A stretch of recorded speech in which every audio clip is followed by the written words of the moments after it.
அனைவருக்கும் என்னுடைய இனிய மாலை வணக்கம் அண்ட் இனிய இரவு வணக்கம். இன்னைக்கு நம்ம என்ன பார்க்க போறோம் அப்படின்னா, நீதி வெண்பா அப்படின்னு சொல்லக்கூடிய ஒரு செகில் பகுதியும், திருவிளையாடற் புராணம் அப்படின்னு சொல்லக்கூடிய அந்த ஒரு செகில் பகுதியும் தான் என்ன பண்ண போறோம் அப்படின்னா, இன்னைக்கான கிளாஸ்ல நம்ம பார்க்க போறோம். போறதுக்கு முன்னாடி இதான் நம்ம சேனலுக்கு யாராச்சும் ஃபர்ஸ்ட் டைம் வந்திருக்கீங்க அப்படின்னா, வெல்கம் டு வேதாந்து சேனல். யாராச்சும் சப்ஸ்கிரைப் பண்ணாம இருக்கீங்க அப்படின்னா உடனே சப்ஸ்கிரைப் பண்ணிக்கோங்க. யாராச்சும் லைக் பண்ணாம பார்த்துட்டு இருக்கீங்க அப்படின்னா எவ்ரிஒன் ஸ்மாஷ் லைக் பட்டன், சரிங்களா? ஏன்னா வரக்கூடிய உங்களுடைய போர்டு எக்ஸாம் வரையும் உங்களுக்கு ஃபுல் அண்ட் ஃபுல் சப்போர்ட் பண்ண போறோம். வெறுமனே தமிழ் சப்ஜெக்ட் மட்டும் கிடையாது, Tamil, English, maths, science, social அப்படின்னு உங்களுக்கு ஃபுல் அண்ட் ஃபுல் சப்போர்ட் பண்ண போறோம். அதுக்கு நீங்க ஃபர்ஸ்ட் பண்ணிருக்க வேண்டியது என்ன அப்படின்னா சப்ஸ்கிரைப், சரிங்களா?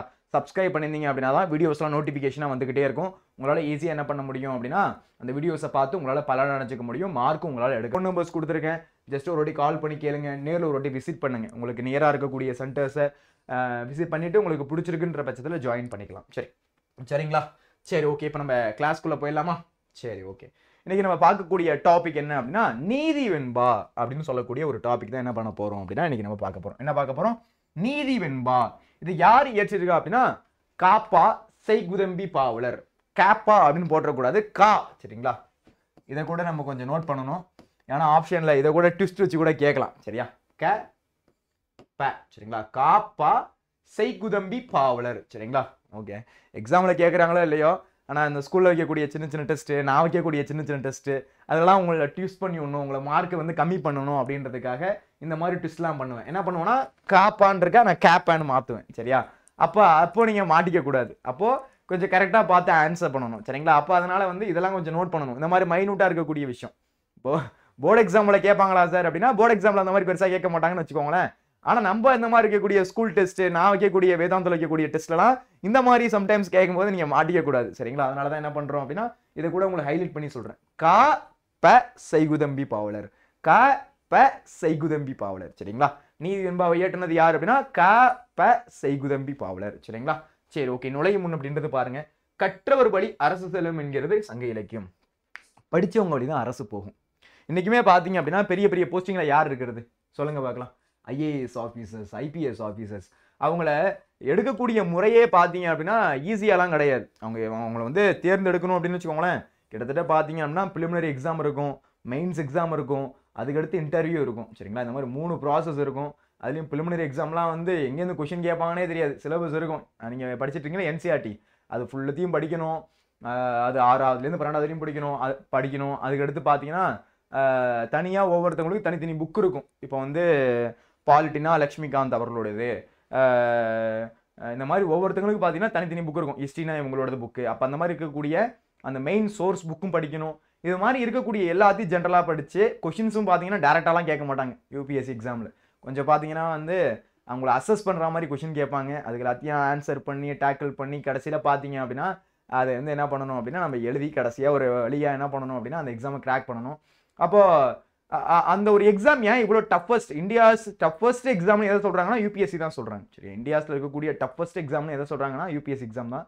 ஏன்னா ரொம்ப கடுமையாக இருக்கும். ஏன்னா எத்தனை லட்சம் பேர் எழுதினாலும் அதில் எடுக்க போகிறது யார் அப்படின்னா ஒரு நல்ல ஒரு சூப்பரான வந்து மூளைத்திறன் கொண்டவர். நல்லா வந்து அவங்க என்ன டெஸ்ட் பண்ணுவாங்க அப்படின்னா நீங்கள் அந்த போஸ்டிங்க்கு தகுதியானவங்களா அப்படின்றத பார்ப்பாங்க, சரிங்களா? அப்போ அந்த மாதிரி எடுக்கும்போது ரொம்ப டஃபஸ்டான எக்ஸாமாக இருக்கும். ஒரே நிமிஷம். ஓகே. அந்த மாதிரி இருக்கும்போது பார்த்தீங்க அப்படின்னா அது ஒரு டஃபஸ்டான எக்ஸாமாக இருக்கும், சரிங்களா? அப்போது அந்த மாதிரி தான் என்ன பண்ணுவாங்க அப்படின்னா எடுப்பாங்க. ஏன்னா அது என்ன பண்ணுவாங்க அப்படின்னா ஒரு டிஸ்ட்ரிக்டே அவங்க வந்து ஆட்சி செய்யணும், கரெக்டாக வந்து வரக்கூடிய எல்லா பிரச்சனையும் பார்த்துக்கு இது சரி பண்ணணும் அப்படின்றதுனால அவங்க எல்லாமே என்ன பண்ணணும், இதெல்லாமே கரெக்டாக பார்க்கணும். அப்போது கற்றோர் வழி அரசு செல்லும் என்கிறது சங்க இலக்கியம். படித்தவங்க வழி தான் அரசு போகும். கற்றவர் வழி அரசு செல்லும் என்கிறது சங்க இலக்கியம். படித்தவங்க வழி தான் பார்த்தீங்க அப்படின்னா அரசு போகும் அப்படின்னு எது சொல்லுது அப்படின்னா சங்க இலக்கியம் சொல்லுது, சரிங்களா? கற்றவர் வழி அரசு செல்லும் என்கிறது சங்க இலக்கியம். தோண்டும் அளவு நீர் போல கற்கும் அளவு அறிவு சுரக்கும் என்கிறது திருக்குறள். தோன்ற அளவுக்கு எப்படி நீர் சுரக்கும், அதாவது நம்மளுடைய திருக்குறள் ஒன்று இருக்குது, சரிங்களா? அந்த மாதிரி தோன்ற அளவுக்கு பார்த்தீங்க அப்படின்னா நீர் வந்துட்டே இருக்கும். நீங்கள் எவ்வளோ தூரம் ஆழமாக நோண்டுறீங்களோ அதுக்கேற்ற மாதிரி நீர் வந்துட்டே இருக்கும். அது மாதிரி நீங்கள் படிக்க தான் உங்களுடைய அறிவு அப்படின்றது வளர்ந்துக்கிட்டே இருக்கும். நீங்கள் படிக்க தான் என்ன ஆகும், உங்களுடைய அறிவு அப்படின்றது வளர்ந்துக்கிட்டே இருக்கும். அடுத்து போய்கிட்டே இருக்கும். இப்போ கற்றவர் வழி அரசு செல்லும் என்கிறது சங்க இலக்கியம். தோண்டும் அளவு ஊறும் நீர் போல கற்கும் அளவு அறிவு சுரக்கும் என்கிறது திருக்குறள், சரிங்களா? அப்போ தோண்டும் அளவு ஊறும் நீர் போல. தோன்ற அளவு இருக்கக்கூடிய நீர் மாதிரி. எவ்வளவு தூரம் தோன்றமோ அதுக்கேற்ற மாதிரி நீர் என்ன ஆகிட்டு இருக்கும், ஊறிக்கிட்டே இருக்கும். அது மாதிரி நம்ம படிக்க படிக்க படிக்க படிக்க நமக்கு அறிவு அப்படின்றது வளர்ந்துகிட்டே இருக்கும். நம்ம படிக்க படிக்க படிக்க என்ன ஆகும், நமக்கு அறிவு அப்படின்றது வளர்ந்துகிட்டே இருக்கும் அப்படின்றத சொல்றாங்க.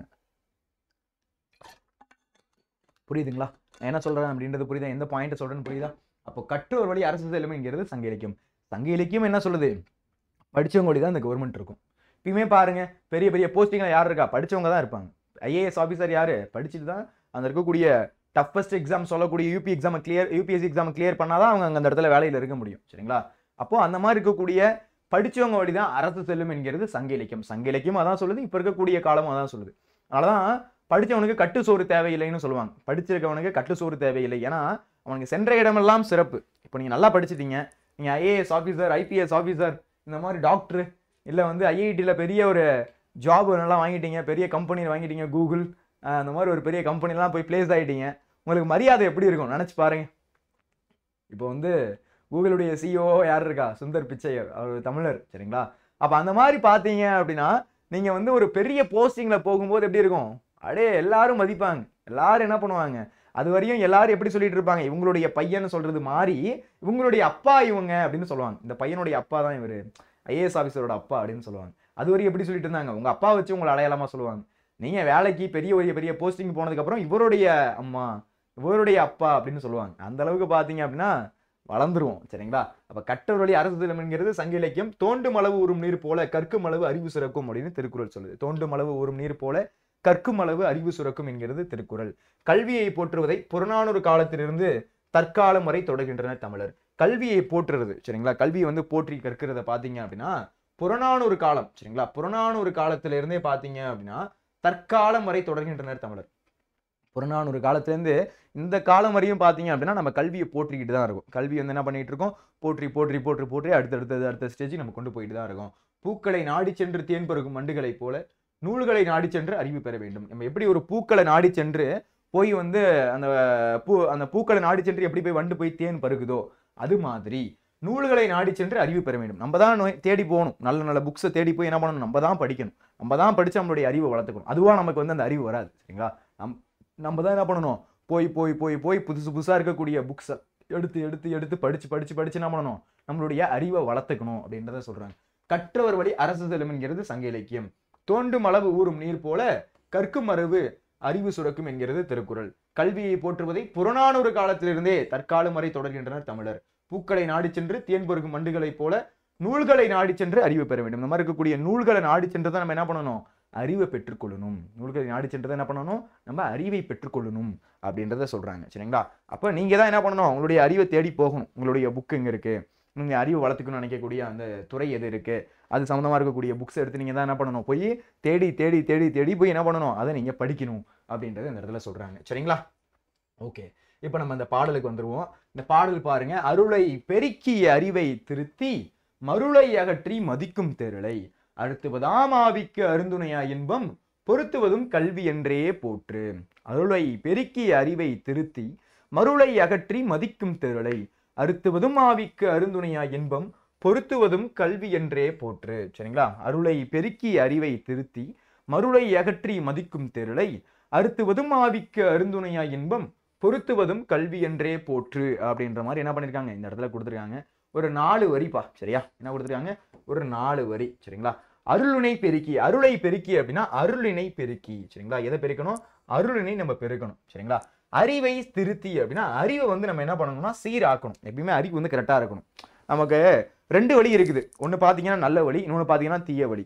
தீய வழியில நம்ம போயிடக்கூடாது, எப்பயுமே நல்ல வழியில தான் நம்ம போகணும். அப்போ அறிவை வந்து நம்ம கரெக்டாக இருக்கணும், அருளை நம்ம பெருக்கணும். சரிங்களா? நம்ம கடவுள்கிட்ட இருக்கக்கூடிய அந்த கிரேஸ், அந்த அருளை வந்து நம்ம என்ன பண்ணிக்கணும் அப்படின்னா பெருக்கிக்கணும். அந்த அருளை எப்படி சார் பெருக்கிறது, மற்றவங்களுக்கு உதவி செய்யறது மூலயமாகும், மற்றவங்களுக்கு நம்மளால முடிந்த ஹெல்ப் செய்யறது மூலயமாகும் தான் அந்த அருள் அப்படின்றது நமக்கு பெருக்கும். அந்த அருள் தான் பார்த்தீங்க அப்படின்னா நம்மளுடைய வாழ்க்கையில் அடுத்த ஸ்டேஜுக்கு நம்மளை கொண்டு போகும். சரிங்களா? அதனால முடிஞ்ச அளவுக்கு மற்றவங்களுக்கு என்ன பண்ணணும் அப்படின்னா உதவி செய்யணும். அந்த புண்ணியத்தை சேர்க்கிறது அப்படின்னு சொல்லுவோம்ல, அதன்படி அருளை நம்ம என்ன பண்ணணும் அப்படின்னா பெருக்கணும். அருளை என்ன பண்ணணும், நம்ம பெருக்கணும். அறிவை நம்ம சீராக்கணும். அறிவை என்ன பண்ணணும் அப்படின்னா நம்ம சீராக்கணும், அறிவை சீராக்கணும். அப்போ நம்ம பட்டியே வந்து தப்பான வழியில போயிடக்கூடாது. நமக்கு என்னைக்குமே பார்த்தீங்க அப்படின்னா கத்தி பார்த்தீங்க அப்படின்னா ஆலயம் இருக்கும், என்ன பண்ணோம், இது பேர் என்ன, காய்கறிங்க கட் பண்ணும். சரிங்களா? அப்ப நம்ம எந்த விதத்துக்கு உபயோகிக்கிறோம் அப்படின்றத பொறுத்து இருக்குது. சரிங்களா?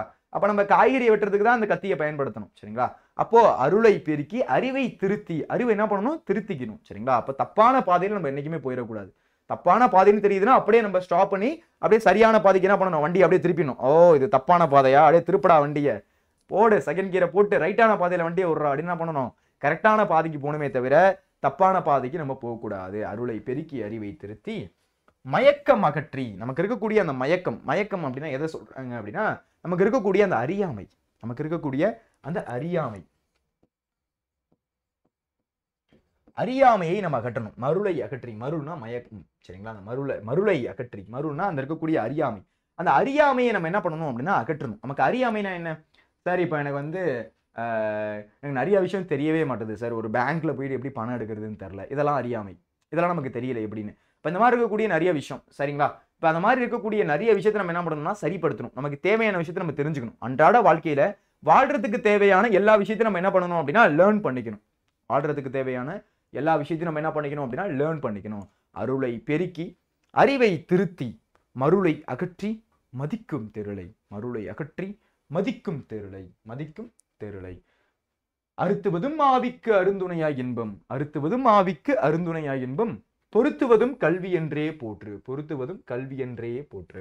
அப்ப இந்த மாதிரி இருக்கக்கூடியது அருளை பெருக்கணும், அறிவை நம்ம சீராக்கணும், மயக்கம் அகற்றி, மயக்கம்னா அறியாமை, அந்த அறியாமை என்ன பண்ணணும் அப்படின்னா சுத்தமா அகற்றிடணும். சரிங்களா? அந்த அறியாமை, நமக்கு இருக்கக்கூடிய அறியாமை, நமக்கு ஏதாச்சும் ஒரு விஷயம் தெரியாம இருக்கு அப்படின்னா அதை உடனே என்ன பண்ணணும்?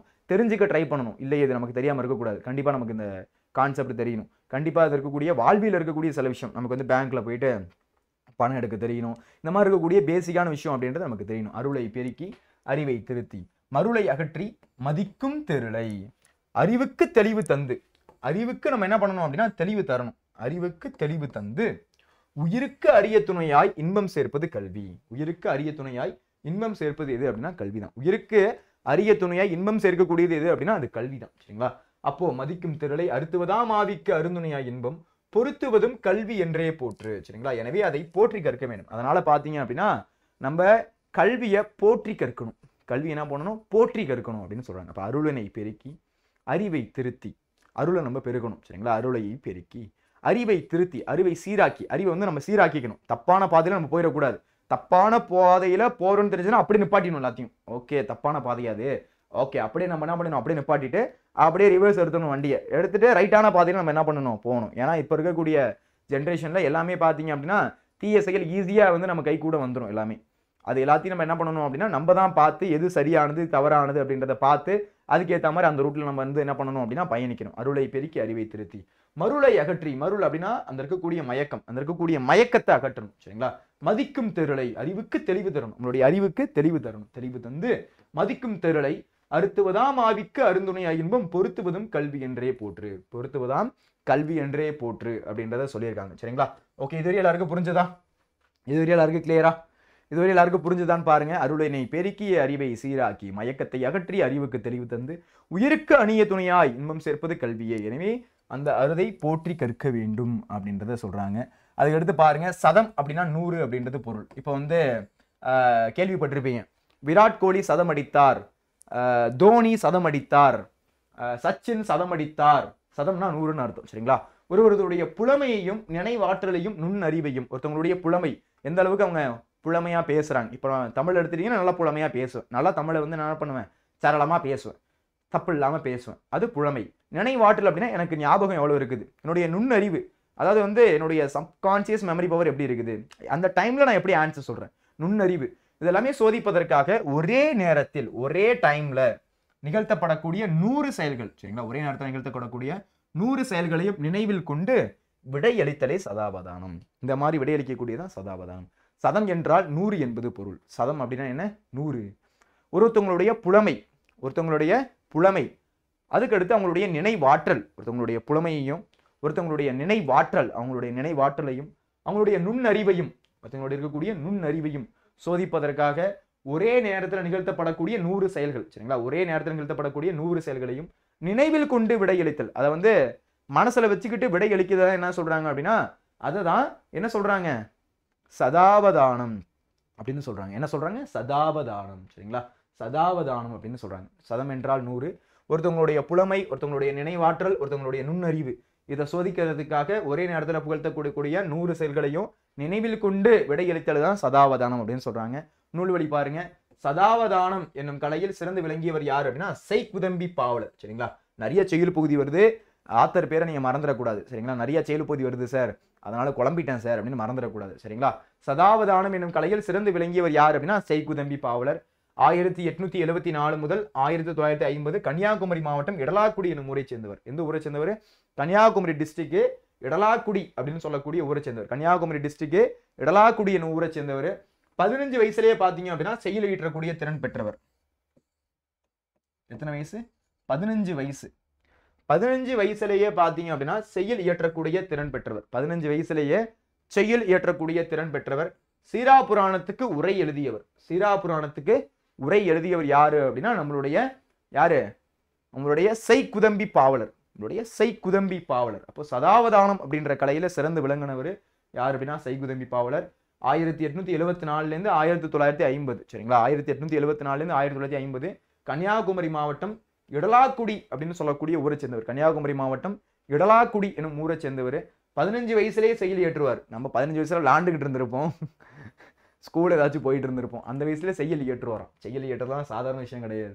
செயலை படிக்கிறதே ஒரு பெரிய விஷயம், செயல் இயற்றுறது அதை விட பெரிய விஷயம். சரிங்களா, செயலை படிச்சு புரிங்கிறதே பெரிய விஷயம் தான். இப்போ இந்த டக்குன்னு இந்த பாட்டை படிக்கும் போதே நமக்கு எக்ஸ்பிளேஷன்லாம் கொடுக்கலன்னா என்ன நினைப்போம்? ஏதோ அருளை பெருக்க சொல்றாங்க, அறிவை சீராக்கணுமா ஏதோ சொல்றாங்க, ஓகே அப்படியா அப்படின்னு நம்ம நினைச்சுப்போம். இந்த பொருள் கொடுக்கறதுனால நமக்கு ஏதோ புரியுது. ஓகே இதெல்லாம் சொல்றீங்களா, ஓகே இதுதானா அது, ஓ அதுதானா இது அப்படின்னு புரியுது. புரியுதுங்களா?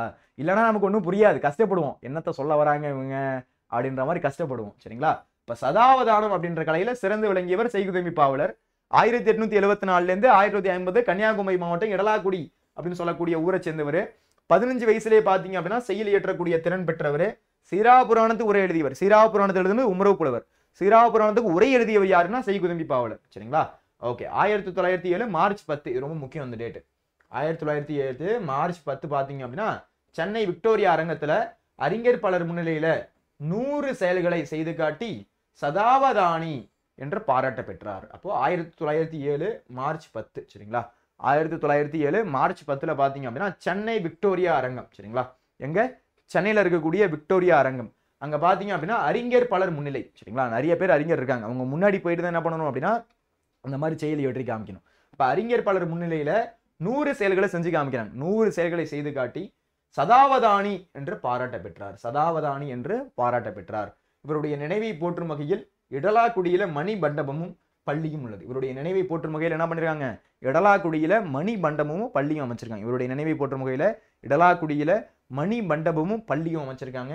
இவரது அனைத்து நூல்களும் நாட்டுடைமையாக்கப்பட்டிருக்கு. இவருடைய அனைத்து நூல்களும் என்ன பண்ணிருக்காங்க? நாட்டுடைமையாக்கியிருக்காங்க அப்படின்றத இந்த இடத்துல சொல்றாங்க. சரிங்களா, சரி ஓகே. இது எல்லாருக்கும் புரியுதா? இது எல்லாருக்கும் அண்டர்ஸ்டாண்ட் ஆகுதா? ஓகே. சதாவதானி அப்படின்ற கலையில சிறந்து விளங்கினது யாருன்னா செய்குதம்பி பாவலர். கன்னியாகுமரி மாவட்டம் இடலாக்குடி அப்படின்னு ஊரை சேர்ந்தவர். 15 வயசுலேயே செயல் ஏற்றக்கூடிய திறன் பெற்றவர். சீரா புராணத்துக்கு உரை எழுதியவர். 1907 மார்ச் 10 சென்னை விக்டோரியா அரங்கத்துல அறிஞர் பலர் முன்னிலையில் 100 செயலை செஞ்சு காட்டி சதாவதானி அப்படின்ற ஒரு பாராட்ட பெற்றவர். இவருடைய நினைவை போற்றும் வகையில இடலாக்குடியில மணி மண்டபம் அமைச்சிருக்காங்க. இவரது அனைத்து நூல்களும் பாத்தீங்க அப்படின்னா நாட்டுடைமையாக்கப்பட்டிருக்கு. சரிங்களா, இவருடைய அனைத்து நூல்களும் நாட்டுடைமையாக்கப்பட்டிருக்கு அப்படின்றது தெரிய வருது. அடுத்து நம்ம திருவிளையாடற் புராணம் அப்படின்றது பார்க்க போறோம். சரிங்களா, அடுத்து நம்ம பார்க்க போறது திருவிளையாடற் புராணம். யார் இயற்றிருக்கா அப்படின்னா பரஞ்சோதி முனிவர். யார் இயற்றிருக்கா? பரஞ்சோதி முனிவர் இயற்றிருக்காரு.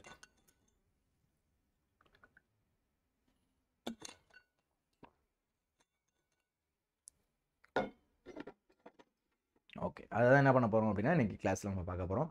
திருவிளையாடற் புராணம் யார் இயற்றிருக்கா அப்படின்னா பரஞ்சோதி முனிவர். சரிங்களா, யார் இயற்றிருக்கா? பரஞ்சோதி முனிவர் தான் இயற்றிருக்காரு. பாருங்க, கற்றோருக்கு சென்ற இடமெல்லாம் சிறப்பு செய்வது தமிழ் கூறும் நல்லுலகம். படிச்சவன் எங்க போனாலுமே அவனுக்கு சிறப்பு இருக்கும். உண்மையா இல்லையா? போன கிளாஸ்லயும் போன வகுப்புலையும் அதான் பார்த்தோம். சரிங்களா, அப்ப அந்த மாதிரி படிச்சவனுக்கு எங்க போனாலுமே சிறப்பு இருக்கும். கற்றோருக்கு சென்ற இடமெல்லாம் சிறப்பு. ஆற்றுணா வேண்டுவது இல் அப்படின்னு சொல்லுவாங்க. அவன் போற வழியில அவனுக்கு சாப்பாடே தேவை கிடையாது. ஆற்றுணா, அப்ப அவனுக்கு போகும்போது அந்த சாப்பாடு தூக்கிட்டு போகணும்னு அவசியம் இல்லை. அவன் படிச்சவன் எங்க போனாலும் அவனுக்கு சாப்பாடு கிடைக்கும். உண்மைதானே? படிச்சவனுக்கு எங்க போனாலும் சாப்பாடு கிடைக்கும், எங்க போனாலும் மரியாதை கிடைக்கும். கற்றோருக்கு சென்ற இடமெல்லாம் சிறப்பு. கற்றவங்களுக்கு பார்த்தீங்க அப்படின்னா எங்க போனாலும் சிறப்பு தான். சென்ற இடமெல்லாம் சிறப்பு. சரிங்களா? எங்க போனாலுமே அவங்களுக்கு சிறப்பு தான். அப்போ கற்றோருக்கு சென்ற இடமெல்லாம் சிறப்பு செய்வது தமிழ் கூறும் நல்லுலகம். தமிழ் கூறும் நல்லுலகம். அரசரும் புலவரும் கவரி வீசுவார். அரசர் என்ன பண்ணுவாராம்? புலவருக்கு கவரி வீசுவாராம். அரசர் புலவருக்கு கவரி வீசுவாராம். யார் வந்து யாருக்கு கவரி வீசுவாங்களாம்? அரசர் புலவருக்கு கவரி வீசுவாராம். அரசர் மன்னர். சரிங்களா? மன்னர் அப்படின்ற ஒரு நாட்டுடைய மன்னர். ஒரு நாட்டுடைய மன்னர் இன்னொரு புலவருக்கு விசிறி எடுத்து விசிறி விடுவாங்களாம். நினைச்சு பாருங்களேன். மன்னர் எவ்வளவு அகங்காரமா இருப்பாங்க, எவ்வளவு ஆணவமா இருப்பாங்க, எவ்வளவு செருக்கோட இருப்பாங்க. நான் இந்த நாட்டுடைய மன்னன் அப்படின்ற மாதிரி என்ன பண்ணுவாங்க? ஒரு செருக்கோட இருப்பாங்க. மற்றவங்கள்ட்டலாம் கொஞ்சம் ஒரு மாதிரி நான் வந்து பெரிய ஆள் தெரியுமா அப்படின்றத காட்டிப்பாங்க. இப்போ 23ஆம் புலிகேசிலே பார்த்தீங்க அப்படின்னா அவர் எப்படி இருப்பாரு? அவனை கொண்டு பாதாள சிலையில் அடையுங்கள். அந்த மாதிரி பார்த்தீங்க அப்படின்னா ஒரு கோபமா இருக்கிறது, நான் தான் எல்லாமே, நான் தான் அப்படின்ற அகங்காரத்தோட இருப்பாங்க மன்னர் யூசுவலாவே. சரிங்களா? அந்த மாதிரி தான் இருப்பாங்க. ஆனா அந்த இருக்கக்கூடிய அரசருமே புலவருக்கு விசிறி விடுவாங்களாம். அந்த இருக்கக்கூடிய மயில் தோகையை வச்சு விசிறி விடுவாங்களாம். அப்ப நினைச்சு பாருங்க. இப்ப எந்த மாதிரி அவங்க இருந்திருக்காங்க அப்படின்றத நினைச்சு பாருங்க. அப்ப கற்றோருக்கு சென்ற இடமெல்லாம் சிறப்பு செய்வது தமிழ் கூறும் நல்லுலகம். படிச்சவனுக்கு எங்க போனாலுமே சிறப்பு தான். இப்போ நீங்களே படிச்சிருக்கீங்கன்னு வச்சுக்கோங்களேன், எங்க போனாலும் உங்களுக்கு மரியாதை கிடைக்கும். ஐஏஎஸ் ஆஃபீஸர் ஆயிட்டீங்க. சரிங்களா? ஐஏஎஸ் ஆஃபீஸர் ஆயிட்டீங்க. நீங்க தமிழ்நாட்டில் இருந்தாலும் சிறப்பு தான், இல்லை வேற ஸ்டேட்டுக்கு போனாலும் சிறப்பு தான், டெல்லிக்கு போனாலும் சிறப்பு தான், எங்க போனாலும் சிறப்பு தான். உங்க கூட பார்த்தீங்க அப்படின்னா 2 கான்ஸ்டபிள் கூடவே வருவாங்க, துப்பாக்கி ஏந்தி வருவாங்க. ஏன்னா நீங்க ஐஏஎஸ் ஆஃபீஸர், உங்களுக்கு பாதுகாப்பு இருக்கணும். அப்போ இந்த மாதிரி பார்த்தீங்க அப்படின்னா எல்லாமே இருக்கும். உங்களுக்கு தனியாக ஜீப் கொடுப்பாங்க, உங்களுக்கு தனியாக கார் கொடுப்பாங்க, கவர்மெண்ட்ல கொடுப்பாங்க. இந்த மாதிரி ஏகப்பட்ட விஷயம் அப்படின்றது இருக்கும். கரெக்டுங்களா? கற்றோருக்கு சென்ற இடமெல்லாம் சிறப்பு செய்வது தமிழ் கூறும் நல்லுலகம். கற்றோருக்கு சென்ற இடமெல்லாம் சிறப்பு செய்வது தமிழ் கூறும் நல்லுலகம். அரசரும் புலவருக்கு கவரி வீசுவார். அரசரும் புலவருக்கு கவரி வீசுவார். அரசர் ஒரு மன்னன் புலவருக்கு விசிறி விடுவாராம். பாருங்க எந்த அளவுக்கு. அப்ப படிச்சவனுக்கு முன்னுரிமை கொடுக்குறாங்க. புலவர்னா படிச்சவங்க, இந்த மாதிரி தெரிஞ்சவங்க, 4 தெரிஞ்சவங்க, அவங்களுக்கு முன்னுரிமை கொடுக்குறாங்க. கண்ணு கெட்டிய திசை வரை தெரியும் நிலங்களை புலவருக்கு கொடையாக கொடுத்து மகிழ்வர். அப்போ அந்த காலத்துலலாம் பார்த்தீங்க அப்படின்னா மன்னருக்குன்னு பார்த்தீங்கன்னா சொந்த நிலங்கள் இருக்கும். இவருபடியே வருவார். இவருபடியே வந்துட்டு என்ன பண்ணுவாராம்? புலவர் அழைச்சிட்டு வருவாராம். புலவர் வந்து நல்லபடியாக அவருக்கு செயலி ஏற்றி கொடுத்துருக்காரு, அவரை பற்றி புகழ்ந்து பாடினார் அப்படின்னா, அந்த இடத்துல ஒரு மாமரம் தெரியுதுல, அது வரையும் நல்லா உண்மையை எடுத்துக்கோ அப்படின்னு சொல்லிட்டு போயிடுவாராம். அப்போ கண்ணு கெட்டிய தூரம் வரை, நம்ம கண்ணு கெட்டின தூரம் வரையும் பார்த்தீங்கன்னா அங்கே ஒரு மாமரம் இருக்குன்னு வச்சுப்போம். அங்கே ஒரு மாமரம் இல்லை புளிய மரம் இருக்கு. எட்டிக்கேந்து பார்க்கும்போது அது தெரியுது நமக்கு அந்த இடத்துல ஒரு மரம் இருக்குன்னு. அந்த மரம் வரையும் இருக்கக்கூடிய நிலங்கள்லாம் உன்னோடது அப்படின்னு கொடுத்துட்டு வரான். அதனால கண்ணு கெட்டிய திசை வரை தெரியக்கூடிய நிலங்களை அவருக்கு கொடை கொடுத்து மகிழ்வர். இந்தாப்பா வச்சுக்க, நிலத்தை வச்சுக்க, உனக்கு இதெல்லாம் உன்னுடைய சொத்துனுமே அப்படின்னு கொடை கொடுத்து மகிழ்வர். இறைவனும் அறிவை போற்றுபவன், அறிவாய் நிற்பவன், அறிவில் சிறந்த புலவருக்காக தூது சென்றவன், புலவரது அறிவு பெருமையை உணர்த்துபவன். பாருங்க, இறைவன் கூட அறிவு யாருகிட்ட இருக்கோ அவங்க கிட்ட தான் இருப்பாங்களாம். இறைவன் கூட அறிவு யாருகிட்ட இருக்கோ அவங்ககிட்ட தான் இருப்பாங்களாம். அப்போ அறிவில் சிறந்த புலவருக்காக தூது சென்றவன், இறைவனும் அறிவை போற்றுபவன். இறைவனும் அறிவை போற்றுபவன். இறைவனும் படிச்சவனை தான் என்ன பண்றாரு? அந்த இடத்துல போட்டுறாரு. இறைவனும் அறிவை போற்றுபவன், அறிவாய் நிற்பவன், அறிவா இருக்கக்கூடியவர். சரிங்களா? அறிவில் சிறந்த புலவருக்காக தூது சென்றவன், அறிவில் சிறந்த புலவருக்காக தூது சென்றவன், புலவரது அறிவு பெருமையை உணர்த்துபவன், புலவருடைய அறிவு பெருமையை உணர்த்துபவன் அப்படின்றத அழகா கொடுத்துருக்காங்க. சரிங்களா? சரி, ஓகே. இது எனக்கு படிக்கும் போது நுழையும் முன்னே வந்து அழகா இருக்குது. நான் இதோடைய கதையை நான் சொல்றேன். ஆல்ரெடி நான் உங்களுக்கு டீச் பண்ணியிருக்கேன் இந்த கதை. கவனிங்க. இதுல இருக்கக்கூடிய காண்டம் அப்படின்றது பாத்தீங்க அப்படின்னா பெரும்பிரிவு.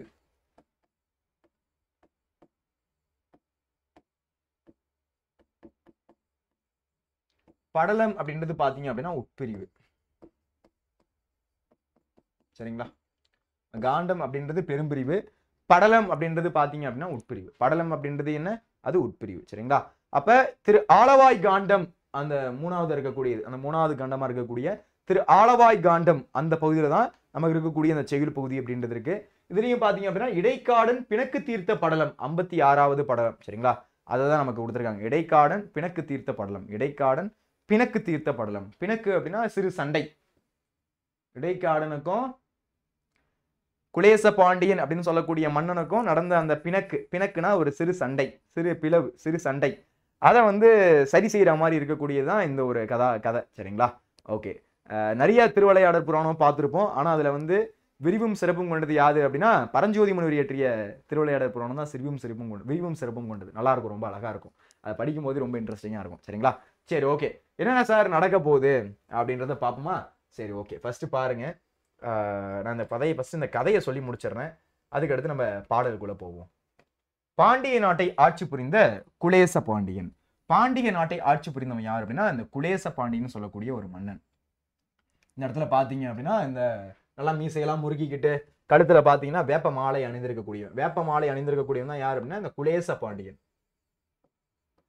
குலேச பாண்டியன் பாண்டிய நாட்டை ஆட்சி புரிந்த குலேச பாண்டியன் என்னும் மன்னன் தமிழ் புலமையில் சிறந்து விளங்கினான். அவன் பாத்தீங்க அப்படின்னா வெறுமனையா மன்னனா மட்டும் இருக்குல்ல, அவனுக்கு தமிழும் சூப்பரா தெரியும். தமிழ் அவனுக்கு எக்ஸலண்டா தெரியும்.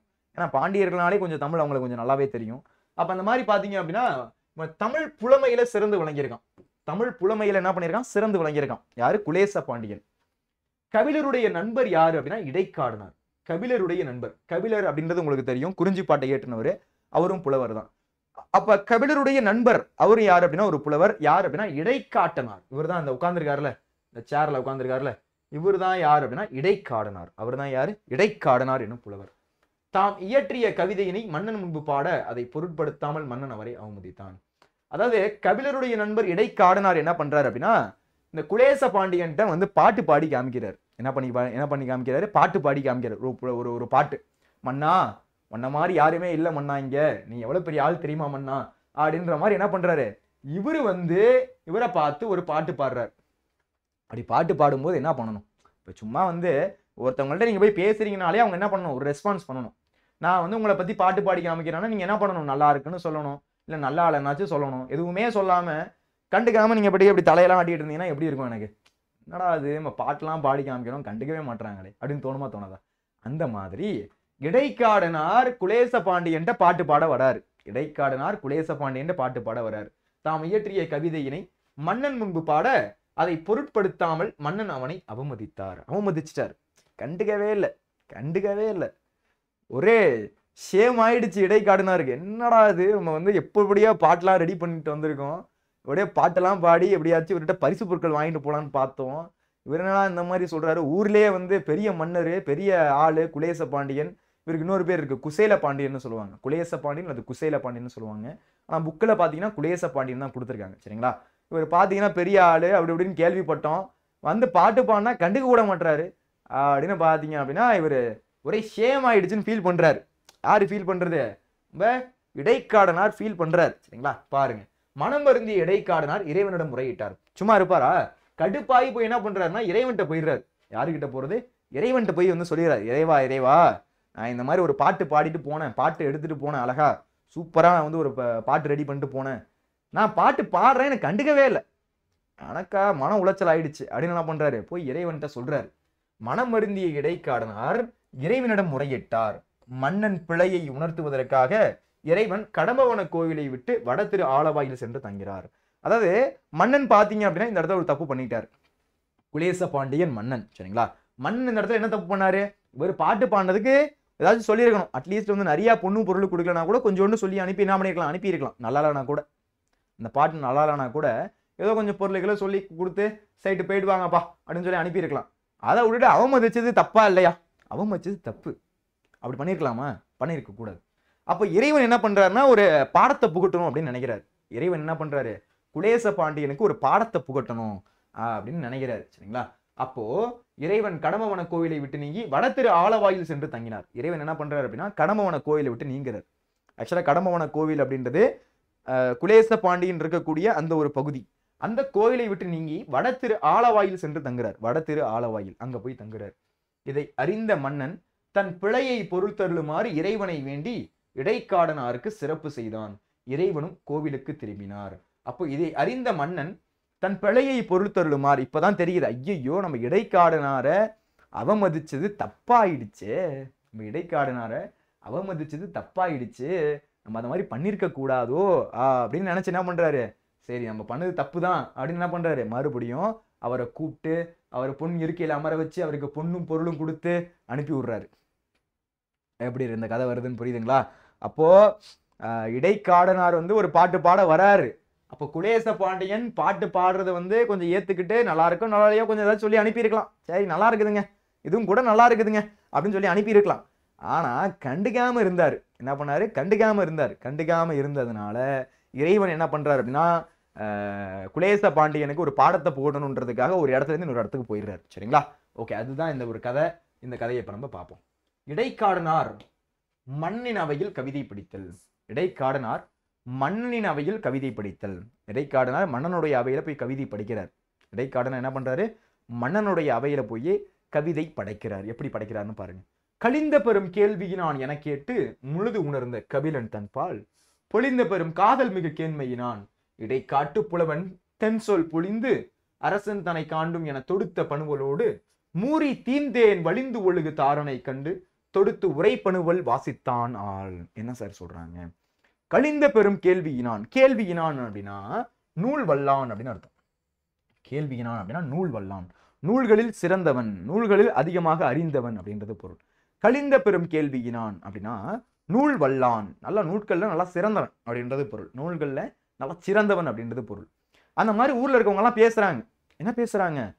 இந்த மாதிரிப்பா, இந்த மாதிரி குலேச பாண்டியன் ஒரு மன்னன் இருக்கான், அவர் பாத்தீங்க அப்படின்னா தமிழ்ல நல்லா வந்து சிறந்து விளங்கக்கூடியவர். தமிழ் அவருக்கு அத்துப்படி, அப்படியே பாத்தீங்கன்னா லெஃப்ட் போய் ரைட் வந்துருவார்.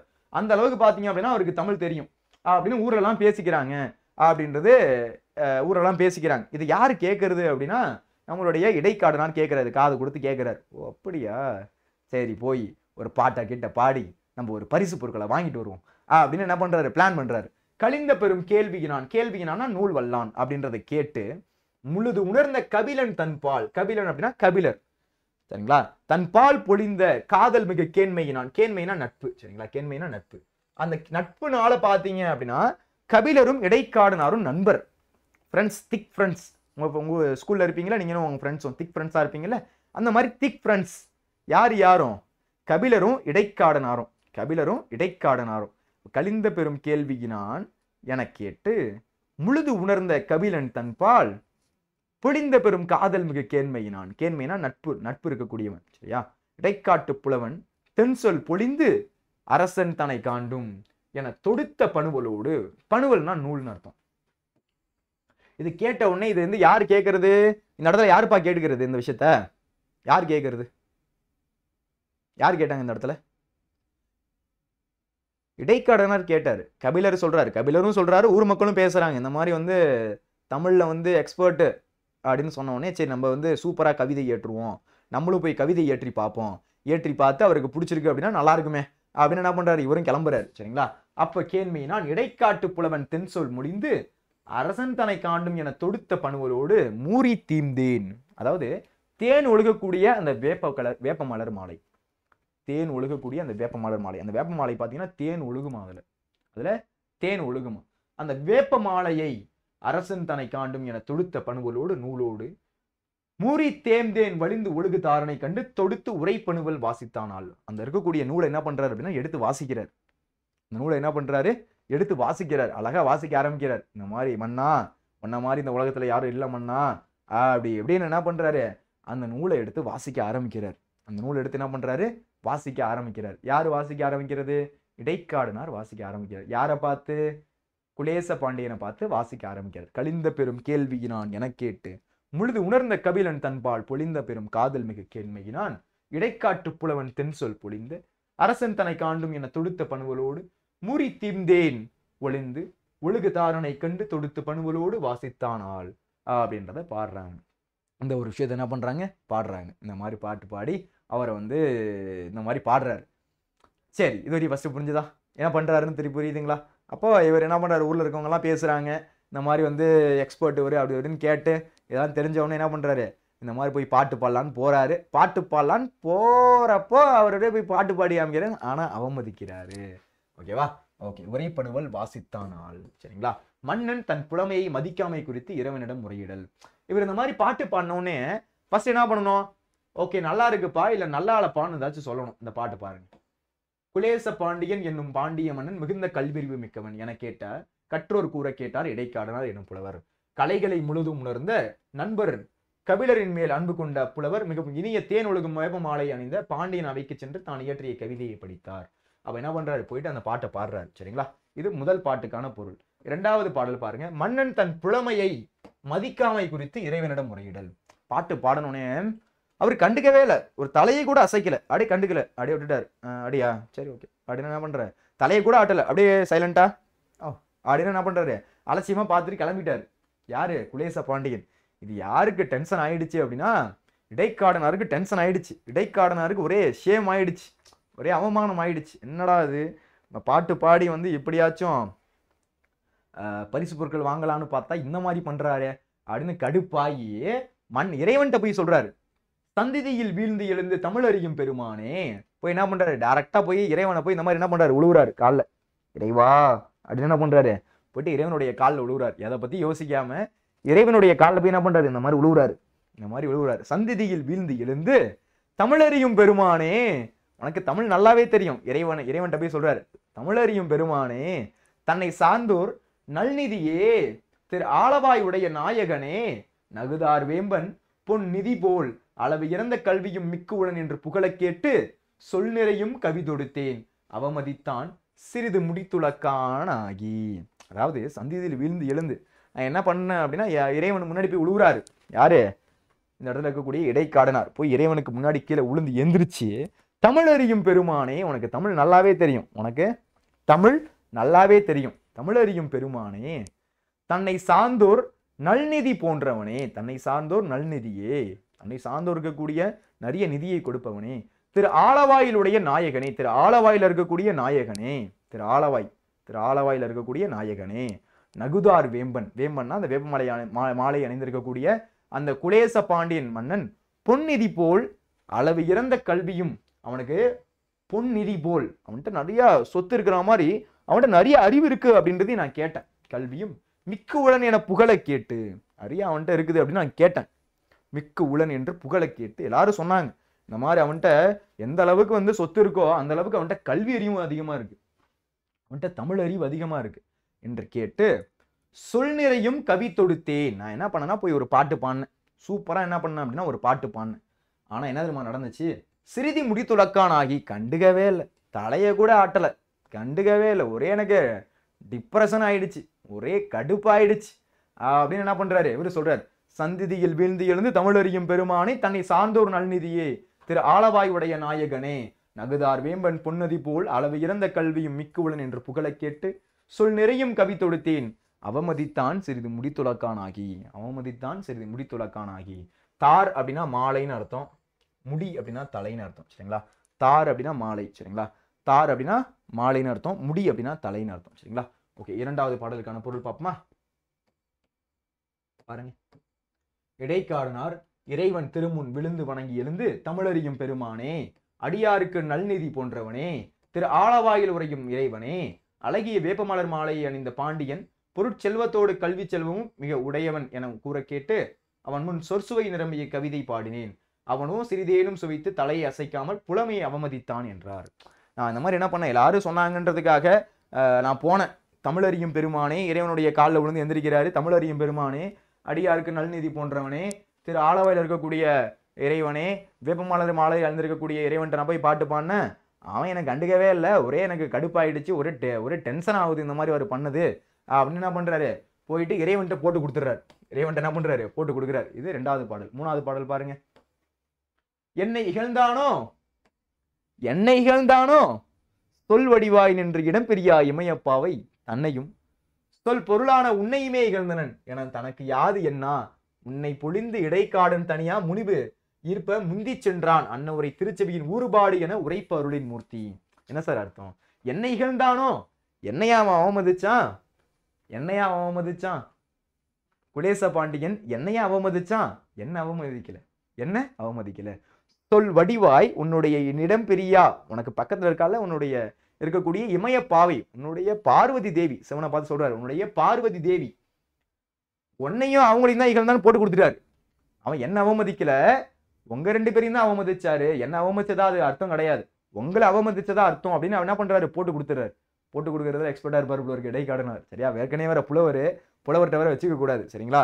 இந்த மாதிரி என்ன பண்றாரு அப்படின்னா போட்டு கொடுத்தாரு. என்ன இகழ்ந்தானோ சொல் வடிவாய் நின்ற இடம்பெரியா இமையப்பாவை தன்னையும் சொல் பொருளான உன்னையுமே இகழ்ந்தனன் என தனக்கு யாது என, எனக்கு என்ன பிரச்சனை, எனக்கு என்ன அப்படின்றாரு. முன்னை பொழிந்து இடைக்காடன் தனியா முனிவு இருப்ப முந்தி சென்றான். முனிவுனா சினம், ஒரு கோபத்தோட சொல்றாரு. அவர் என்ன இகழ்ந்தானோ உன்னதான் இகழ்ந்தாரு, உனக்கு இடப்புறமா இருக்கக்கூடிய உன்னுடைய இடம்பெரியா இமயப்பாவி அவங்களையும் தான் இகழ்ந்தாரு அப்படின்னு என்ன பண்றாரு, போட்டு கொடுத்துட்றாரு. எனக்கு என்ன அப்படின்னு என்ன பண்றாரு, போட்டு கொடுத்துறாரு. அப்போ தனியா முடிவு ஈர்ப்ப முந்தி சென்றான் அன்ன உரை திருச்செவியின் ஊறுபாடு என உரைப்பு அருளின் மூர்த்தி. அவர் இந்த மாதிரி சொல்லும் போது பாத்தீங்க அப்படின்னா அந்த இருக்கக்கூடிய வார்த்தைகள் இறைவனுடைய செவியில பாத்தீங்கன்னா ஒரு வேற்படை அம்பு போய் பாஞ்சா எப்படி இருக்கும் அந்த மாதிரி பாயுது இறைவனுடைய காதுல. சரிங்களா, அந்த மாதிரி இருக்குது. இது 3வது பாடல் பாருங்க.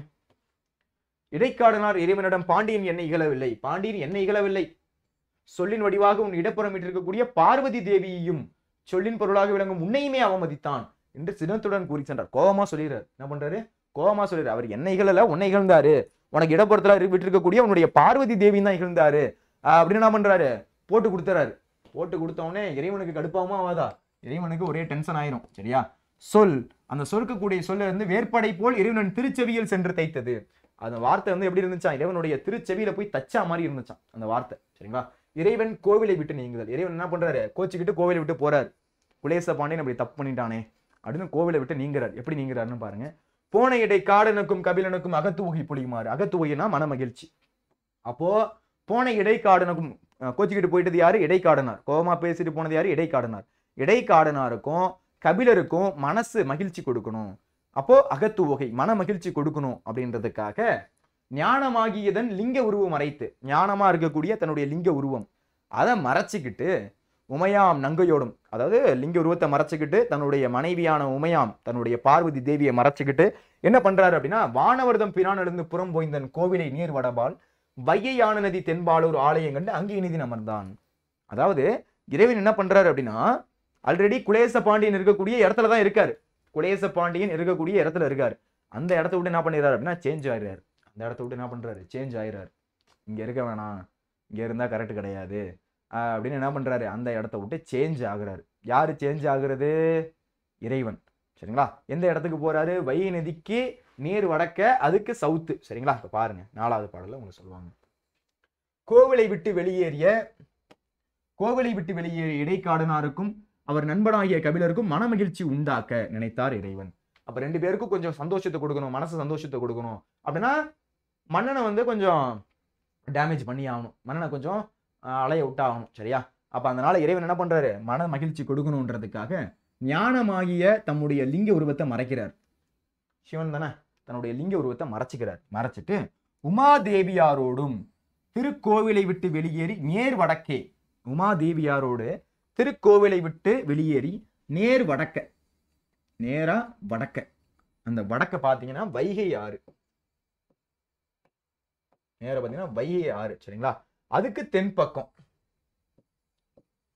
அங்க போய் என்ன பண்றாருன்னா, அங்க ஒரு கோவிலை வந்து உருவாக்கி அங்க போய் என்ன பண்றாருன்னா உட்கார ஆரம்பிச்சிடறாரு. அங்க ஒரு கோவில் உருவாக்கி என்ன பண்றாரு இறைவன், அங்க போய் உட்கார ஆரம்பிச்சிடறாரு. அங்க போய் என்ன பண்றாரு, உட்கார ஆரம்பிச்சிடறாரு. கோவிலை விட்டு வெளியேறிய இறைவன் இடைக்காடனாருக்கும் அவருடைய நண்பராக இருக்கக்கூடிய கபிலருக்கும் மன மகிழ்ச்சி உண்டாக்கணுன்றதுக்காக ஞானமாகி தன்னுடைய லிங்க உருவத்தை மறைச்சிக்கிட்டு உமாதேவியாரோடும் திருக்கோவிலை விட்டு வெளியேறி நேர் வடக்க இருக்கக்கூடிய வைகை ஆற்றலுடைய தென் பக்கத்துல போயிட்டு ஒரு திருக்கோவிலை ஆக்கி என்ன பண்றாரு, அங்கு போயிட்டு அமர்ந்துடுறாரு. யார் அமர்றது, இந்த இடத்துல இருக்கக்கூடிய இறைவன். சரிங்களா, இது 4வது பாடலுக்கான பொருள். சரிங்களா, கோவிலை விட்டு நீங்கிய காரணம் அறியாது மன்னன் இறைவனை வேண்டுதல். இப்போ வந்து மன்னனுக்கு ஒண்ணுமே புரியல. என்ன புரியல, மன்னனுக்கு ஒண்ணுமே புரியல. எங்கடா இறைவனை ஆளக்கானோம், இறைவன் நம்ம கூட தானடா இருந்தாரு, எங்கடா இறைவன் போனாரு, நம்மளுடைய பகுதியில தானே இறைவன் இருந்தாரு, ஆளையே காணுமே அப்படின்னு வந்து இவனுக்கு டவுட்டு, மன்னனுக்கு டவுட்டு. இறைவனை ஆளக்கானோம் என்னாச்சு அப்படின்னு போன்றதை போயிட்டு கேட்கறான். யார்கிட்ட போய் கேட்கறான், இறைவன்கிட்ட போயிட்டு கேட்கறான். யாரு, மன்னன் குலேச பாண்டியன் போய் கேட்கறான். சரி, எப்படி கேட்கறான்னு பாருங்க. அல்லது என் தமரால் என் பகைஞரால் என் கல்வரால் அரிய காணத்து எல்லை விலங்கு ஆதிகளால் இடையூறு என் தமிழ்நாட்டில் ஏத்திட்டலோ. அல்லதை என் தமரால், என்னுடைய தமர்னா உறவினர்னு அர்த்தம், என்னுடைய உறவினர்களால உங்களுக்கு ஏதாச்சும் பிரச்சனை ஏற்பட்டுதா இறைவா, இறைவன்கிட்ட போய் கேட்கிறாரு. இந்த இடத்துல ஒரு இறைவன், சாரி ஒரு மன்னன் எந்த அளவுக்கு எல்லாத்துக்கும் ரெஸ்பான்சிபிலிட்டியா இருக்கணும் அப்படின்றத இந்த இடத்துல காமிப்பாங்க. ஒரு மன்னன் எந்த அளவுக்கு ரெஸ்பான்சிபிலிட்டியா இருக்கணும் எல்லா விஷயத்துக்கும் அப்படின்றதையும் காமிப்பாங்க. அல்லது என் தமரால், தமர்னா உறவினர், என்னுடைய உறவினர்னால உங்களுக்கு ஏதாச்சும் பிரச்சனை ஏற்பட்டுதா இறைவா, என்னுடைய உறவினர்னால, இல்ல என்னுடைய பகைஞர், என்னுடைய பகைவர்னால உங்களுக்கு ஏதாச்சும் பிரச்சனை ஏற்பட்டுதா, இல்ல கல்வரால் அங்க இருக்கக்கூடிய மக்கள், அங்க இருக்கக்கூடிய திருடர்கள் அவங்களால உங்களுக்கு ஏதாச்சும் பிரச்சனை ஏற்பட்டதா, இல்ல அங்க இருக்கக்கூடிய எல்லை விலங்குகள், அங்க இருக்கக்கூடிய எல்லை விலங்குகள் விலங்கு ஆதிகளால் இடையூறு ஏற்பட்டதோ, அங்க இருக்கக்கூடிய எல்லை விலங்குகளால இந்த தமிழ்நாட்டுல ஏதாச்சும் உங்களுக்கு பிரச்சனை ஏற்பட்டதா இறைவா? ஏன் இறைவா என்னுடைய இடத்த விட்டு வேற இடத்துல போய் உட்கார்ந்துருக்க அப்படின்னு என்ன பண்றாரு? இறைவன்ட்ட போய் கேட்கிறாரு. இறைவன்ட்ட கேட்கறன்னா இறைவன்ட்ட டைரக்டா பேசல. இவர் போய் நிக்கிறாரு, அப்படியே வானத்தை பார்த்து பேசுறாரு. வானத்துல இருந்து ஒளி வருது, ஒளியில அந்த சவுண்டு கேட்குது. சரிங்களா? இந்த மாதிரி தான் அங்க நடந்துகிட்டு இருக்குது. தொல்லை மறையவர் ஒழுக்கம் குன்றினரோ, அங்க இருக்கக்கூடிய மறையவர், அங்க இருக்கக்கூடிய இந்த மாதிரி ஓதக்கூடியவங்க, அங்க இருக்கக்கூடிய மறையவர் ஏதாச்சும் ஒழுக்கத்துல ஏதாச்சும் குன்றி போயிட்டாங்களா? இல்ல தவம் தர்மம் சுருங்கிட்டுறதோ, அந்த நாட்டுல தவம் ஏதாச்சும் மாறி போயிடுச்சா? இல்ல தர்மம் செய்யாம இருக்காங்களா மக்கள்? இல்லறனும் துறவரனும் பிழைத்தனவோ, யானறியேன் எந்தாய் எந்தாய், எனக்கு தெரியல இறைவா, ப்ளீஸ் இறைவா வந்துரு இறைவா, மறுபடியும் உனக்கு கெஞ்சி கேட்கிறேன் இறைவா, எனக்கு என்னன்னு தெரியல, ஏன் என்னுடைய இடத்த விட்டு நீ போனன்னு எனக்கு தெரியல இறைவா, நீ திரும்ப வந்துரு இறைவா, என்னால தனியா இருக்க முடியல அப்படின்னு என்ன பண்றான் அப்படின்னா, இறைவன்ட்ட குலேச பாண்டியன் வேண்டான். இந்த மாதிரி தெரில எனக்கு இறைவா, நீ வந்துரு இறைவா, எனக்கு என்ன பிரச்சனைனே தெரியல. ஆக்சுவலா எனக்கு தெரில, இன்ன வரையுமே தெரில. இடைக்காடுனால அவமதிச்சதுதான் இவ்வளவு பிரச்சனைக்கு காரணம்ன்றது தெரியல. இதுக்கப்புறம் இறைவன் சொல்லும்போது தான் தெரியும். அது வரையும் தெரியாது. யாருக்கு தெரியாது? மன்னனுக்கு தெரியாது, குலேச பாண்டியனுக்கு தெரியாது, அது வரையும் தெரியாது. அல்லது என் தமரால், தமர்னா உறவினர், என்னுடைய உறவினர்களால உங்களுக்கு பிரச்சனை வந்துச்சா? என்னுடைய பகைவர்னால உங்களுக்கு பிரச்சனை வந்துச்சா? இல்ல என்னுடைய கல்வர்னால பிரச்சனை வந்துச்சா? இல்ல அரிய காணத்து எல்லை விலங்குனால பிரச்சனை வந்துச்சா? இந்த மாதிரி ஒண்ணு கேட்கிற. இல்ல தமிழ்நாட்டுல எழுதிட்டுலோ, இந்த மாதிரி தமிழ்நாட்டுல இதனால ஏதாச்சும் ஒரு பிரச்சனை வந்துச்சா? தொல்லை மறையவர் ஒழுக்கம் குன்றினரோ, தொல்லை மறையவர் ஒழுக்கத்துல ஏதாச்சும் குன்றி போயிட்டாங்களோ? 15 minutes. ஓகே. அப்போ எல்லை விலங்கு ஆதிகளால் இடையூறு ஏற்பட்டதோ, எல்லை விலங்கு ஆதிகளால இடையூறு ஏதாச்சும் ஏற்பட்டதோ, தமிழ்நாட்டில் எய்திற்றலோ, தொல்லை மறையவர் ஒழுக்கம் குன்றினரோ, தொல்லை மறையவர் ஏதாச்சும் ஒழுக்கத்துல ஏதாச்சும் மாறி போயிட்டாங்களோ அப்படின்னு என்ன பண்றாரு? கேட்கிறாரு. தவம் தருமம் சுருங்கிட்டதோ, தவம் தருமம் ஏதாச்சும் சுருங்கி போயிடுச்சோ அப்படின்ற மாதிரி கேட்கிறாரு. பிழைத்தனவோ, யானறியேன் எந்தாய் எந்தாய், எனக்கு தெரியல இறைவா, என்ன நடக்குதுன்னே எனக்கு புரியல இறைவா, ஹெல்ப் பண்ணு இறைவா அப்படின்னு என்ன பண்றாரு? போயிட்டு இறைவன்ட்ட கேட்கிறாரு. சரிங்களா? யார் கேட்கறது? இருக்கக்கூடிய உங்களுடைய மன்னன். சரிங்களா? சரி, அப்ப 5வது பாடல் பாருங்க. இறைவனே, என்னால் என் படைகளால், என் பகைங்கரால், என்னுடைய கல்வரால், காட்டில் உள்ள விலங்குகளால் இத்தமிழ்நாட்டில் தங்களுக்கு இடையூறு ஏற்பட்டதா? மறையவர் நாள் ஒழுக்கத்தில் குறைந்தனரோ, மறையவர் அப்படின்னா அங்க இருக்கக்கூடியவங்க, அவங்க ஏதாச்சும் ஒழுக்கத்துல மாறி போயிட்டாங்களோ? தவமும் தர்மமும் சுருங்கியதோ, இல்லறமும் துறவரமும் தத்தும் நெறியில் இருந்து தவறினரோ, இல்லறமும் துறவரமும் தத்தம் நெறியில் இருந்து தவறினரவோ, எமது தந்தையே யானறியேன் என்ற வேண்டினான் பாண்டிய மன்னன். எனக்கு எதுவுமே தெரியல இறைவா, எனக்கு என்ன பண்றதுனே தெரியல இறைவா, இறைவா நீ வந்துரு இறைவா அப்படின்னு என்ன பண்றான்? போய் கேட்கறான். இறைவனுடைய பதில். ஓங்குதன் பனிசூழ் நீபவனத்தை நீத்து ஒருபோதேனும் நீங்குவும் அல்லே, கண்டாய் ஆயினும் நீயும் வேறு தீங்கு உலை அல்லை, காடன் செய்யுளை கந்ததாலே ஆங்கு அவன் இடத்தில் யாம் வைத்து அருளினால் இங்கு வந்தோம். நீபவனம்னா கடம்பவனம். நான் கடம்பவனத்தை விட்டு ஒரு நாள் நாங்க நீங்கணும்னு நினைச்சது கிடையாது குலேச பாண்டியா. நீ பண்ண ஒரு தப்பு, நீயும் பெருசா எப்படி வரும் அப்படி ஒரு தப்பு பண்ணல, நீயும் பெருசா எந்த தப்பு பண்ணல, ஆனா நீ ஒரு தப்பு பண்ணிருக்க. என்னன்னா, இடைக்காடனாருடைய பாடலை அவமதிச்ச. நீ அந்த ஒரு விஷயத்தினாலதான் என்ன பண்ண அப்படின்னா, அந்த இடத்த விட்டு நான் நீங்கிட்டேன். அப்போ ஓங்குதன் பனைசூழ் நீபவனத்தை நீத்து ஒருபோதேனும் நீங்குவோம் அல்லே, எனக்கு அந்த தன் பனைசூழ் நீபவனத்தை விட்டு ஒரு நாள் நான் போகணும்னு ஆசைப்பட்டதே கிடையாது. அங்க இருக்கக்கூடிய பகுதியை விட்டு நான் போகணும்னு நான் ஆசைப்பட்டதே கிடையாது, நான் போகணும்னு நினைச்சதும் கிடையாது. ஆயினும் நீயும் வேறு தீங்கு உலை அல்லை, நீனும் வேற எந்த தப்பும் பண்ணல, நீயும் வேற எந்த தப்பும் பண்ணல. சரிங்களா? ஆனாலும் நீ என்ன பண்ண தெரியுமா? இடைக்காடனாருடைய செய்யுளை இகழ்ந்துட்ட. சரியா? அது மட்டும்தான் நீ செஞ்சது. இகழ்ந்ததாலே ஆங்கு அவன் இடத்தில் யாம் வைத்து அருணா, நான் என்ன பண்ண அப்படின்னா அவன் மேல சிறிது அருள் வைத்திருந்தேன். அந்த அருள்னாலதான் பாத்தீங்க அப்படின்னா நான் இந்த இடத்துக்கு வந்திருக்கேன் அப்படின்னு என்ன பண்றாரு? இந்த இடத்துல சொல்லிட்டாரு. சரிங்களா? ஓப்பன் டாக்கா அவருக்கு தெரிஞ்சிருச்சு எதனால இந்த இடத்துல வந்திருக்காரு, என்ன நடந்திருக்கு அப்படின்றது பாத்தீங்க அப்படின்னா இந்த இடத்துல தெரிஞ்சிருச்சு. இறைவனுடைய பதில் அப்படின்றது இந்த இடத்துல வந்துருச்சு. சரிங்களா? ஓகே, இதுதான் இந்த இடத்துல இருக்கக்கூடிய ஒரு விஷயம். அடுத்து பாருங்க. மன்னன் தன் பிழையை பொறுத்தருளுமாறு இறைவனிடம் வேண்டுதல். மன்னன் என்ன பண்றாரு அப்படின்னா தன்னுடைய பிழையை பொறுத்தருளுமாறு இறைவன்ட்ட வேண்டார். நான் எது தெரியாதனமா தப்பு பண்ணிட்டேன் இறைவா, மன்னிச்சிருங்க இறைவா அப்படின்றத எப்படி கேட்கிறாருன்னு பாருங்க. பெண்ணினை பாகம் கொண்ட பெருந்தகை பரமயோகி, விண்ணிடை மொழிந்த மாற்றம் மீனவன் கேட்டு வானோர், புண்ணிய சிறியோர் குற்றம் பொறுப்பது பெருமையன்றோ, எண்ணிய பெரியோருக்கு என்னா ஏத்தினான் இறைஞ்சுதானே. மீனவன்னா பாண்டிய மன்னன். பெண்ணினை பாகம் கொண்ட, பெண்ணை ஒரு சைடாக பாகம் கொண்ட இறைவனே, பரமயோகியே இறைவன் சிவன் பாத்தீங்க அப்படின்னா ஒரு சைடு பெண்ணை கொண்டவர். பாதி பாதி என்ன சொல்லுவோம்னா பாதி ஆண் பாதி பெண் அப்படின்னு நம்ம சொல்லுவோம். அந்த மாதிரி பெண்ணினை பாகம் கொண்ட பெருந்தகை பரமயோகி, பெண்ணினை பாகம் கொண்ட பெருந்தகை பரமயோகியே. விண்ணிடை மொழிந்த மாற்றம் மீனவன் கேட்டு, மீனவனா பாண்டிய மன்னன், சரி கேட்டு, வானவர் புண்ணியம் சிறியோர் குற்றம் பொறுப்பது பெரியோர் பெருமை அல்லவா? சிறியவங்களுடைய குற்றம் பொறுப்பது பெரியோருக்கு பெருமை அல்லவா? சிறியவங்க நான் எதுவும் தெரியாதனமா தப்பு பண்ணிட்டேன், மன்னிக்கிறது உங்களுடைய நல்ல குணம் அல்லவா அப்படின்னு கேட்கிறாரு. சின்ன பையன் நான் ஏதோ தப்பு பண்ணிட்டேன் ஐயா, ஏதோ மன்னிச்சிருங்க, கொஞ்சம் சின்ன பையன் ஏதோ தப்பு பண்ணிட்டேன், நான் கொஞ்சம் மன்னிச்சிருங்களேன் அப்படின்னு என்ன பண்றாரு, ரிக்வஸ்டா கேட்கறாரு. ஏதோ தெரியாதனமா தப்பு பண்ணிட்டேன், கொஞ்சம் மன்னிச்சிருங்க அப்படின்னு என்ன பண்றாரு கேட்கிறாரு. அப்ப இந்த மாதிரி என்ன பண்றாரு, ஏத்தினான் இறைஞ்சுதானே, எண்ணி பெரியோருக்கு என்ன ஏத்தினான் இறைஞ்சுதானே. பெண்ணினை பாகம் கொண்ட பெருந்தகை பரமயோகி, விண்ணடை முழிந்த மாற்றம் மீனவன் கேட்டு வானோர் புண்ணிய சிறியோர் குற்றம் பொறுப்பது பெருமை என்றோ, எண்ணி பெரியாருக்கு ஏன்னா ஏத்தினான் இறைஞ்சுதானே அப்படின்னு என்ன பண்றாரு, பாண்டிய மன்னன் இந்த இடத்துல குறிப்பிடுறாரு. சரிங்களா, பாண்டிய மன்னன் இந்த மாதிரி ரிக்வஸ்டா கேட்கிறாரு, நான் தெரியாதனமா தப்பு பண்ணிட்டேன், கொஞ்சம் மன்னிச்சிருங்களேன், கொஞ்சம் மன்னிச்சிருங்களேன் அப்படின்னு கேட்கிறாரு. சரிங்களா, அதுதான் அந்த 6வது பாடல். இறைவன் மன்னிடம் சிறந்த குளிர்ந்த வயல்கள் சூழ்ந்த கடம்பவனத்தை விட்டு ஒருபோதும் நீங்க மாட்டோம், இடைக்காடனார் பாடலை இகழ்ந்த குற்றம் தவிர வேறு குற்றம் உன்னிடம் இல்லை, இடைக்காடனார் மீது கொண்ட அன்பினால் இவ்வாறு இங்கு வந்தோம்.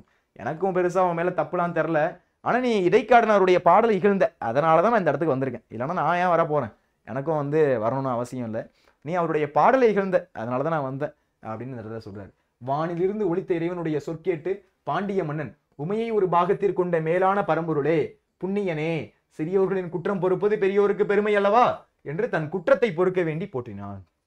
அது தெரியாதனமா ஏதோ தப்பு பண்ணிட்டேன், கொஞ்சம் மன்னிச்சிரு இறைவா, நான் தெரியாதனமா ஏதோ தப்பு பண்ணிட்டேன், மன்னிச்சிரு இறைவா, இதுக்கப்புறம் பண்ண மாட்டேன் இறைவா அப்படின்னு என்ன பண்றாரு, ரிக்வஸ்டா கேட்கிறார், இறைவன்ட்ட கேட்கிறார். ஏன்னா இறைவன் தன்னுடைய பகுதியில் இருக்கணும்ல, திடீர்னு இறைவன் இல்லை அப்படின்னா அவருக்கு எப்படி இருக்கும் சரிங்களா, ஏன்னா ஒரு நாட்டை ஆளக்கூடியவர், இல்லைன்னா அவருக்கு எப்படி இருக்கும், அதனால ரிக்வஸ்டா கேட்கிறாரு. சரிங்களா, ஓகே, அடுத்து 8வது பாடல் பாருங்க. மன்னன் புலவருக்கு மரியாதை செய்தல், விதிமுறை கதலி பூகம் கவரிவாள் விதானம் தீபம், புதியோர் நிறைநிறை கும்ப கதலிகை புனைந்த மன்றல், கதிர்மணி மாட தம்பொர் சேக்கை மேற்கற்றோர் சூழ, மதிப்புனை காடன் தன்னை மங்கள அணிசை தேற்றி. கவரி அப்படின்னா சாமரைன்னு அர்த்தம், கவரி அப்படின்னா சாமரை, சாமரை அப்படின்னு அர்த்தம். சரிங்களா, கவரி மாவின் முடிவில் செய்த விசிறியாகி அரைச்சி சின்னம். சரிங்களா, கவரி மாவுடைய முடிவில் செய்த முடியல செஞ்ச விசிறியாக அரைச்சனம், இந்த மாதிரி விசிறக்கூடியது. விதிமுறை கதலி பூகம் கவரிவாள் விதானம் தீப, அதே மாதிரி என்ன பண்றாருன்னா தன்னுடைய பொன் இருக்கையில அமைக்கிறாரு, சூப்பரா என்ன பண்றாருன்னா அங்க இருக்கக்கூடிய கும்பம் வைக்கிறாரு, இந்த மாதிரி என்னென்னமோ என்ன பண்ணா டெக்கரேட் பண்றாரு, இந்த மாதிரி இருக்கக்கூடிய அந்த ஒரு பகுதியை என்ன பண்றாருன்னா சூப்பரா டெக்கரேட் பண்றாரு. டெக்கரேட் பண்ணி என்ன பண்றாரு அப்படின்னா எல்லாமே ரெடி பண்ணி அவருக்கு எப்படியாச்சும் வந்து சிறப்பு செய்யணும் அப்படின்றத நினைக்கிறார். இதுதான் 8வது பாடல். சரிங்களா, 8வது பாடல் பாருங்க. 8வது பாடல். மன்னனது மாளிகை வாழையும் கமுகும் சாமரையும் வெண்ணிற மேல் விதானமும் விளக்கும் உடையது, அன்றலர்ந்த மலர்களால் தொடுத்த மாலை பூரண கும்பம் கொடி ஆகியவற்றால் ஒப்பனை செய்யப்பட்டது. சூப்பரா என்ன பண்றாங்க, ரெடி பண்றாங்க அந்த இடத்தையே. போற்றத்தக்க ஒளியுடைய மணிகள் பதிக்கப்பட்டது, அங்குள்ள புலவர்கள் சூழ அறிவை அணிகலங்களாக பூண்ட இடைக்காடனார் மங்களமாக ஒப்பனை செய்து பொன் இருக்கையில் விதிப்படி அமர்த்தினான். அப்படியே ரெடி பண்ணி என்ன பண்றாரு, இறைவன் அங்க இருக்கக்கூடிய இடைக்காடனாரை கூப்பிட்டு அழகா அமர வைக்கிறார். அதுதான் இந்த ஃபர்ஸ்ட் பிக்சர். இந்த ஃபர்ஸ்ட் பிக்சரே அதுதான். பாத்தீங்கன்னா நல்லா மாளிகையை நல்லா அலங்கரிச்சு எல்லாம் அந்த இருக்கக்கூடிய கவரிமா, அந்த இருக்கக்கூடிய அந்த மயில் இருக்கக்கூடிய அந்த விசிறி எடுக்கிறாங்க, விளக்கு கொளுத்துறாங்க, கும்பம் வைக்கிறாங்க, அதுல பாத்தீங்கன்னா இந்த மாதிரி வந்து தேங்காய் வைக்கிறாங்க, நிறைய பூவள்ளி போடுறாங்க, கழுத்துல பாத்தீங்கன்னா மாலை போடுறாங்க, டெக்கரேட் பண்றாங்க, இந்த மாதிரி ஏகப்பட்ட விஷயம்ன்றது அடுத்தடுத்து என்ன பண்ணிட்டு இருக்காங்க, ஒண்ணு பண்ணிட்டே இருக்காங்க. ஏகப்பட்ட விஷயம் பண்ணி தன்னுடைய கையில் என்ன பண்றது, பொன் இருக்குல்ல, இந்த பொன் அந்த நல்லா வந்து நிறைய இருக்கக்கூடிய அந்த பொன்னாலான அந்த கோல்டு காசு, அதுக்கு அடுத்து இருக்கக்கூடிய அந்த சிறப்பு பரிசு, இதெல்லாம் என்ன பண்றாருன்னா ரெடி பண்றாரு. யாரு, குலேச பாண்டியன். அதுதான் 9வது பாடல் பாருங்க.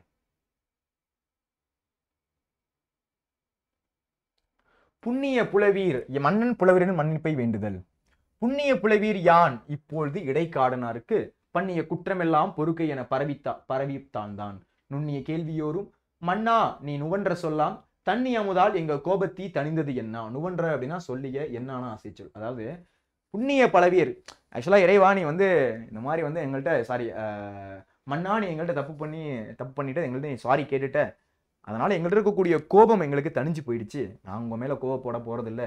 ஏன்னா நீங்க இந்த அளவுக்கு பாத்தீங்க அப்படின்னா ரிக்வஸ்டா வந்து எங்கள்கிட்ட கேட்டிருக்கீங்க, இந்த அளவுக்கு அலங்கரித்து இந்த மாதிரி பொண்ணும் பொருளும் எங்களுக்கு கொடுத்துட்டீங்க, அதனால வந்து உங்க மேல எங்களுக்கு கோவப்படுறதுக்கு ஒண்ணுமே கிடையாது அப்படின்னு என்ன பண்றாங்க அப்படின்னா அதை முடிக்கிறாங்க பாருங்க. 80வது பாடல்.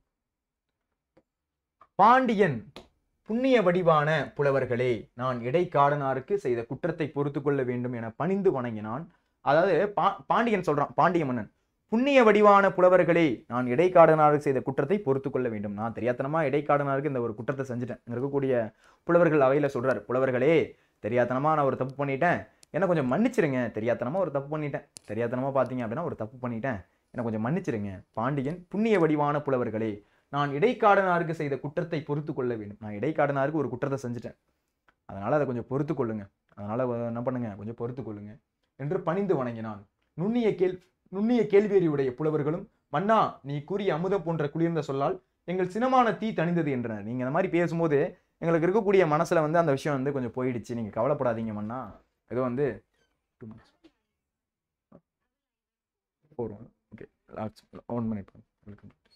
ஓகே. அப்ப இந்த மாதிரி என்ன பண்றாங்க அப்படின்னா முடிக்கிறாங்க. அடுத்து பாருங்க, நூல்வெளி அப்படின்றது பார்க்க போறோம். திருவிளையாடற் கதைகள் பாத்தீங்க அப்படின்னா சிலப்பதிகாரம் முதற்கொண்டு கூறப்பட்டு வருது. அதுல வந்து எது முக்கியமா இருக்கக்கூடியதுன்னா பரஞ்சோதி முனிவர் இயற்றியதான் ரொம்பவே முக்கியமானது. இதுல இருக்கக்கூடிய 3 காண்டம் இருக்கு. மதுரை காண்டம், கூடர் காண்டம், திரு ஆலவாய் காண்டம் அப்படின்னு. இதுல 64 படலங்கள் அப்படின்றது குறிப்பிட்டிருக்காங்க. பரஞ்சோதி முனிவர் வந்து எந்த ஊரை சேர்ந்தவர் அப்படின்னா திருமறைக்காடு வேதாரண்யத்தை சேர்ந்தவர். சரிங்களா? 17ஆம் நூற்றாண்டை சார்ந்தவர். இவர் பாத்தீங்க அப்படின்னா சிவபக்தி மிக்கவர், நிறைய நூல்கள் இயற்றியிருக்காரு. வேதாரண்ய புராணம், திருவிளையாடற் போற்றி கலிவெண்பா, மதுரை 18 அந்தாதி அப்படின்ற மாதிரி நிறைய நூல்கள் இயற்றியிருக்காரு. சரிங்களா? ஓகே. ஜெய் அட்வான்ஸ்ல பாத்தீங்க அப்படின்னா நம்மளுடைய வேதாந்து மாணவர்கள் சூப்பர் டூப்பரா பாத்தீங்க அப்படின்னா நல்ல ரேங்க்லாம் வாங்கியிருக்காங்க. அதே மாதிரி பாத்தீங்க அப்படின்னா நீட்ல நம்ம தமிழ்நாட்டை சேர்ந்த நிறைய மாணவர்கள் பாத்தீங்க அப்படின்னா நல்ல ரேங்க் இதே மாதிரி வாங்கியிருக்காங்க. அடுத்து வாட்ஸ்அப் சேனல் இருக்குது, யாராச்சும் ஜாயின் பண்ணணும்னு நினைக்கிறீங்க அப்படின்னா லிங்க் டிஸ்கிரிப்ஷன்ல இருக்கு, செக் பண்ணி பாருங்க. இந்த வீடியோ எல்லாருக்கும் பிடிச்சிருக்கும்னு நினைக்கிறேன். பிடிச்சிருந்துச்சுன்னா ஒரு லைக் போடுங்க, உங்க ஃப்ரெண்ட்ஸ்க்கு ஷேர் பண்ணுங்க. இது போன்ற யூஸ்ஃபுல்லான வீடியோஸ்க்கு நம்ம சேனலை ஃபாலோ அண்ட் சப்ஸ்கிரைப் பண்ணுங்க. நன்றி, வணக்கம். இதே மாதிரி அடுத்த வகுப்புல சந்திக்கலாம். பாய் பாய்.